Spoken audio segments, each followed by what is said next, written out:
नमस्कार दोस्तों, मैं रण सिंह पवार और आप देख पा रहे हैं पीएमएफओ न्यूज़। इस समय जो तस्वीर दिखा रहे हैं बाल भवन हिसार के बाहर की, जहां पे एक धरना लगाया हुआ है। यहां पे बाल भवन हिसार में हो रहे भ्रष्टाचार के खिलाफ सांकेतिक धरना, और नाम लिखा जा रहा है सतीश मेहरा, जीवन सदस्य, हरियाणा राज्य बाल कल्याण परिषद चंडीगढ़ से।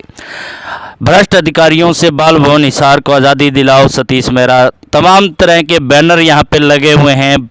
परिचय कराने की ज़रूरत नहीं है। सतीश मेहरा नाम बताया जा रहा है, बैनर पे लिखा हुआ जीवन सदस्य बताए जा रहे हैं हरियाणा राज्य बाल कल्याण परिषद चंडीगढ़ के। और पिछले दिनों काफ़ी बार सोशल मीडिया में भी चर्चा रही है बाल भवन हिसार की। तो आज हम इस धरने के बारे में बातचीत करेंगे, क्यों आखिर धरना देना पड़ा यहाँ पे। सतीश मेहरा जी नमस्कार। नमस्कार सर, आपके सभी चैनलों के दर्शकों को नमस्कार, हाथ जोड़ के प्रणाम जी। तो पहले तो हमने तो पढ़ लिया है बैनर पे, हमारे जो दर्शक हैं उनको भी अपना परिचय करा दें। Sir Satish Mehra, life member, Haryana राज्य बाल कल्याण परिषद चंडीगढ़। तो आज क्या अन पड़ी कि आपको धरना दे करके यहाँ पे बैठना पड़ा, और कितना बजे से कितना बजे तक ये धरना आपका रहेगा? सर धरना रहेगा हमारा 11 बजे से लेके 1 या 1:30 बजे तक, क्योंकि इसके बाद काम भी बहुत होते हैं, घर के काम भी है, परिवार के काम भी है।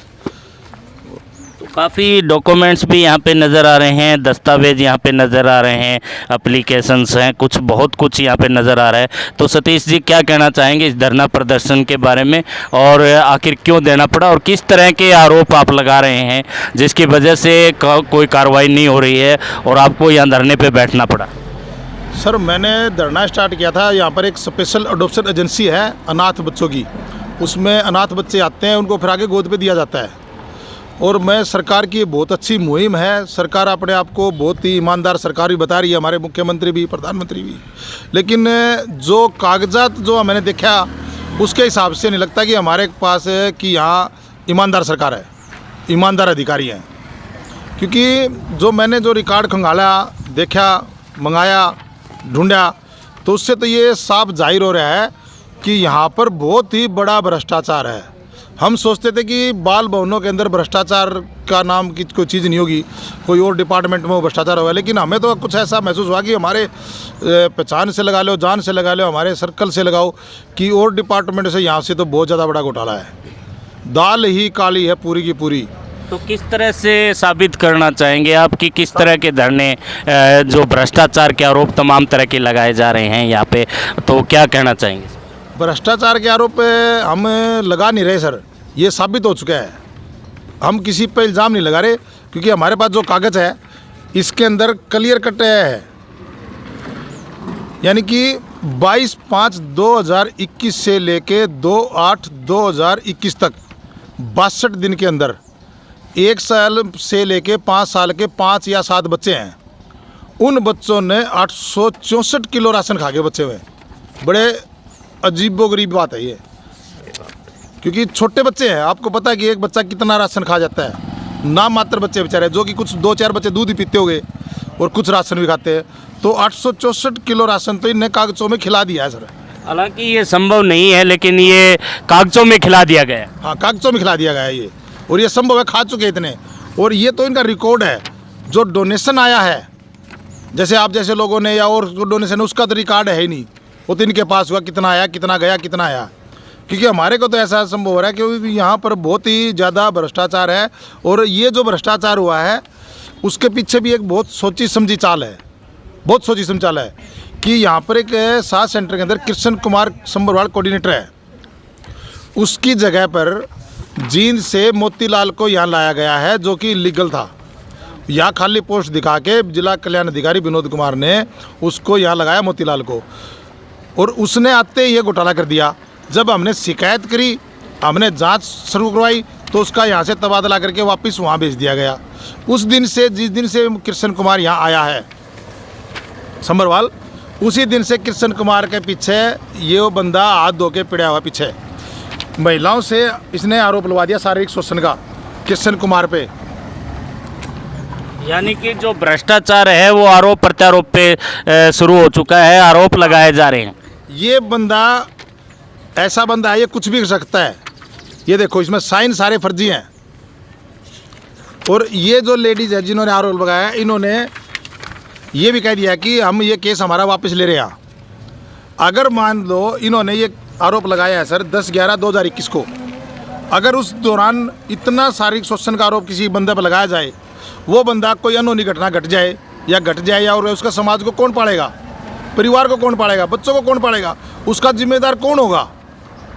अब वो जो आरोप लगाया है, अब वो महिला कह रही है कि हमने आरोप, हमारा केस हम वापस ले रहे हैं। ये कोई बात नहीं है, वापस लेना है बहुत बड़ी गलत बात है। हम चाहते हैं कि इन महिलाओं के खिलाफ सख्त से सख्त कार्रवाई हो। जो कानूनी केस बनता है इन महिलाओं के खिलाफ कानूनी कार्रवाई होनी चाहिए। और ये फर्ज जो साइन है इन पे एप्लीकेशन पे, इन साइनों को फोरेंसिक लैब में जाना चाहिए, टेस्ट करना चाहिए। और जिस अधिकारी ने लिखवाया है दबाव डाल के महिलाओं से, उन अधिकारियों के खिलाफ कार्रवाई होनी चाहिए। तो बात भ्रष्टाचार से शुरू हुई थी और अब ये लड़ाई आगे बढ़ चुकी है। जितने डॉक्यूमेंट्स हम देख पा रहे हैं यहाँ पे काफ़ी शिकायतें भी है जिसके अंदर महिलाओं के द्वारा भी की गई है और काफ़ी बाल कल्याण, राज्य बाल कल्याण हरियाणा के द्वारा परिषद के द्वारा भी कुछ चिट्ठियाँ यहाँ पे नज़र आ रही हैं। उसके बाद जो हेल्पर यहाँ लगाई गई है वे इलीगल है, क्योंकि साथ ये जो एजेंसी में, जो चंडीगढ़ की जो एजेंसी है, इसमें दे रखा है कि 23/5/2005 को जो नोटिफिकेशन जारी किया था सरकार ने, 10वीं पास हेल्पर होनी चाहिए। ये गुट्ठा टेक हेल्पर है सारी। अच्छा।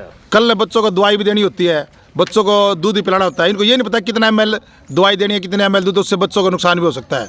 सिर्फ लीगल हेल्पर यहाँ पर 2 हैं जो कानूनी तौर पर एक्चुअल लग रही है, जो कि ट्रेनिंग करी हुई है चंडीगढ़। बाकी जो हेल्पर है ये इलीगल है, अपने जान पहचान वाली इसने लगा रखी है। जब चाहता है जिसको लगा देता है, जब चाहता है उसको हटा देता है। और सबसे बड़ी बात एक और बताता हूँ आपको, इन महिलाओं से कोई भी आरोप बुलवा लेता है, लगवा देता है। ये इन महिलाओं को इतना भी शर्म वो नहीं आती कि आप क्या आरोप लगा रहे हो, झूठे आरोप, और फिर माफ़ी मांग लेती हैं। ये हम नहीं कह रहे, ये कागज़ बोल रहे हैं। ये कागज़ दिखाता हूँ बहन उसके। तो सतीश जी, आप लड़ाई लड़ रहे हैं भ्रष्टाचार के खिलाफ, आप पे भी कई बार आरोप लगाए गए। हाँ, मेरे पे आरोप लगे हैं सर। मेरे पे 2 FIR दर्ज हुई है, मेरे खिलाफ माना नहीं है, केस भी दायर हुआ है, कुछ नहीं हुआ। क्योंकि जो सच्चाई की हमेशा जीत होती है, सच्चाई की लड़ाई लंबी चलती है और जीत हमेशा होती है। अब इसने जिस महिलाओं ने आरोप लगाया उस महिला को 7 दिन की छुट्टी दे दी इस बंदे ने, जबकि कृष्ण कुमार कोऑर्डिनेटर है। हाँ जी। छुट्टी देने का अधिकार इसने कृष्ण से खोस रखा है। ये कागज़ बोल रहे हैं, हम नहीं बोल रहे। कह रहे हैं जिस अधिकारी पे आरोप लगा रहे हैं उसकी यहाँ से बदली भी हो चुकी है। हाँ, बदली भी हो चुकी है सर उसकी। 31 तारीख को DC मैडम ने उसको रिलीव ऑर्डर भी दे रखा है। 1 मिनट आपको दिखाता हूँ। तमाम तरह के डॉक्यूमेंट्स यहाँ पे खंगाले जा रहे हैं। अभी लेकर के ये धरना स्थल पे सतीश कुमार बैठे हैं। कितनी सच्चाई इसके अंदर, क्या जांच हो पाएगी इस मामले की पूरे की, भ्रष्टाचार के जो आरोप लगाए गए हैं वो किस तरह से अधिकारी जांच में लेकर के साबित कर पाएंगे, ये तमाम विषय सोचने के हैं। लेकिन यहाँ पे जो बातचीत की जा रही है कि इस पूरे मामले को काफ़ी दिन से यहाँ पे चलते हो गए। हाँ जी। 4 हेल्परों में से एक हेल्पर ने ये भी कह दिया है कि ये मेरे बयान ही नहीं है, उसने लिख के दे दिया है कि मेरे फर्जी साइन करवाए हुए हैं। अब इससे बड़ा और घोटाला क्या होगा इसका। ये बंदा, जो बंदा बैठा है, इसको यहाँ से तुरंत प्रभाव से निलंबित करना चाहिए। इसके खिलाफ विजिलेंस इंक्वायरी चल रही है, ADC साहब खुद कर रहे हैं। अभी तक उसका कोई रिजल्ट आया नहीं है मेरे पास, ना मेरे पास कोई कॉपी आई है। और इसको तुरंत प्रभाव से यहाँ से निलंबित करना चाहिए या सस्पेंड करना चाहिए। उसके बाद यहाँ पर कोई और अधिकारी लगाना चाहिए। उसके बाद इसकी जांच करवानी चाहिए, फिर यहाँ पता चलेगा कि क्या हो रहा है यहाँ पर। उसके बाद जब से बंदा लगा है, बाल भवन को डिम्बक की त्रिया खा रहा है ये बंदा। सारी एक्टिविटी बंद कर दी, टोटल कोई भी एक्टिविटी नहीं चल रही। कंप्यूटर सेंटर इनका नहीं चल रहा, सिलाई सेंटर इनका नहीं चल रहा, ना मात्र चल रहा है। आंगन बाल नारनौंद के अंदर सिलाई सेंटर बंद हो चुका है। डे केयर सेंटर है, नाम मात्र चल रहा है इनका। यानी कि कागजों में कुछ भी चला रखा होगा ना, धरातल पे कुछ भी नहीं है, जीरो है धरातल पे। आया जब से सुनने लग रहा है खाने के चक्कर में, उससे आरोप लगा देता है, उस पर आरोप लगता है। यहाँ पर और तो और क्या पूछोगे, जेंट्स जो कर्मचारी है उनका जीना दुर्बल हो रहा है। आरोप लगा लगा यहाँ से उनको भेज रहा है। कुछ महिलाएँ हैं जो आरोप लगा देती है बगैर पूछे, और वो उसके बाद ये फ़ायदा उठाता है। अब इसकी लड़ाई हमने स्टार्ट की है, हिसार से शुरुआत करी है, और पूरा हरियाणा के जितने बाल भवन के अंदर है उनमें सब में भ्रष्टाचारों को उजागर किया जाएगा। और ये लड़ाई बहुत लंबी चलेगी और हम हमेशा जीतेंगे इसको, क्योंकि हम सच्चाई की लड़ाई लड़ रहे हैं। धन्यवाद। ये अभी आप जो समस्या यहाँ पे भ्रष्टाचार के तमाम आरोप लगाए जा रहे हैं सतीश मेहरा के द्वारा, बाल भवन के भ्रष्टाचार के जो मामले आ रहे हैं उनके बारे में बता रहे हैं कि हम पूरे हरियाणा में जो बाल भवन के अंदर जो भ्रष्टाचार हो रहे हैं उनकी पोल खोलेंगे और यहाँ धरना दिए हुए हैं। सतीश जी, कब तक ये धरना आपका चलेगा यहाँ पे? सर अभी तो हम 2 दिन का सांकेतिक धरना चलाएंगे, कल भी चलाएंगे। उसके बाद फिर देखेंगे, डिसीजन लेंगे भाई या कितना दिन से चलाएंगे। और उसके बाद फिर हम एक बार डीसी मैडम से मिलेंगे। 1-2 बार हमने ज्ञापन भी दे चुका है। राज्यपाल के पास भी हमने कम से कम भी 15-20 कंप्लेंट भेजी हुई है। उनकी सारी अंडर प्रोसेसिंग चल रही है। और ये नहीं मान्या तो फिर कोई समाज से या कहीं से बात करेंगे, फिर उसको आगे बढ़ाएंगे मामले को। हमारे साथ में और भी यहाँ पे लोग बैठे हैं, इनसे भी बात कर लेते हैं। नमस्कार भाई साहब, एक बार परिचय करा देंगे अपना? संदीप कनू, पूर्व प्रत्याशी विधानसभा उकलाना से जी। तो क्या कहना चाहेंगे इस पूरे मामले में आप? ये जो भ्रष्टाचार का मामला है बहुत ही संगीन मामला है। आप देख सकते हो 261 किलो आटा जो कि एक पूरा परिवार 4-5 महीने में खाता और इन्होंने 2 महीने में खिला दिया, तो पूर्ण रूप से भ्रष्टाचार है। जैसे पीएन की बात आ गई तो ये 10वीं पास के ज़रूरी होता है, लेकिन ये अनपढ़ भी लगा रखे अपने जान पहचान वाले, तो ऐसे सिस्टम को खोखला कर रहे हैं। तो इनके खिलाफ सख्त से सख्त कार्रवाई होनी चाहिए। यही हमारी मीडिया के माध्यम से और सरकार के माध्यम से, जो कि सरकार दावे कर रही है सबका साथ सबका विकास, लेकिन यहाँ पर पूर्ण रूप से भ्रष्टाचार के मामले दिन प्रतिदिन बढ़ते जा रहे हैं और सरकार इस तरफ कोई ध्यान नहीं दे रही। कुछ बड़े मामलों में कुछ कार्रवाई हो जाती है, जो छोटे घोटाले होते हैं उनको दबा दिया जाता है। सतीश मेहरा जी, जो बात हम कर रहे थे कि यहाँ पे इनका जो ऑर्डर है वो दिखा रहे थे, तो इसकी बदली हो चुकी थी जी। उसके बाद डीसी मैडम प्रियंका सोनी ने 31/3/2022 को इसको रिलीव कर दिया यहाँ से। हाँ जी। ये नहीं पता अभी क्यों नहीं जा रहा। रिलीव होने के बाद मेरे हिसाब से कोई अधिकारी काम नहीं करता। इसने उसके बाद 1/4 का लेटर निकाला हुआ जी। ये रूटीन में रिलीव होने के बाद भी काम कर रहा है बंदा। ये 7 तारीख का लेटर है जी, ठीक है जी। उसके बाद मैं और बताता हूँ, यहाँ पर और भी काफ़ी अन्याय हो रहा है।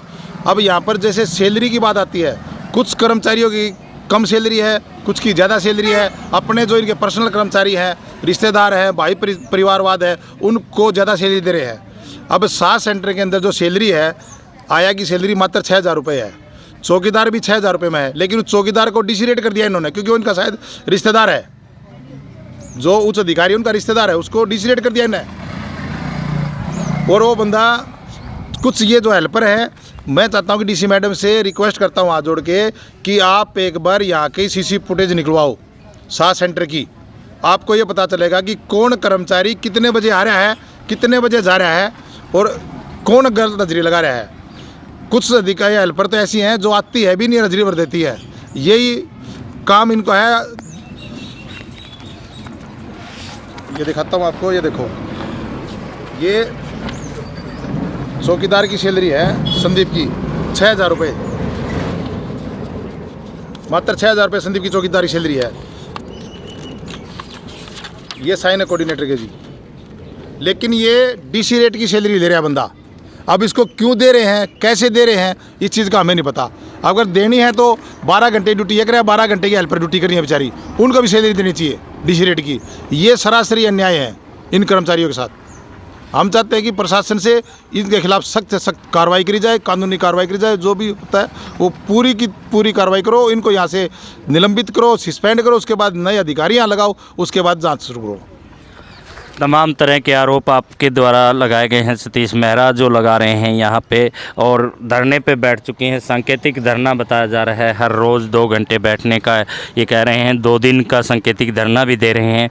क्या इस मामले में पूरे में इनको जांच हो पाएगी और किस तरह जिस तरह की मांग की जा रही है वो पूरी हो पाएगी? इन्हीं तस्वीरों के साथ बने रहिए। PMFO न्यूज़ से मैं रण सिंह पवार।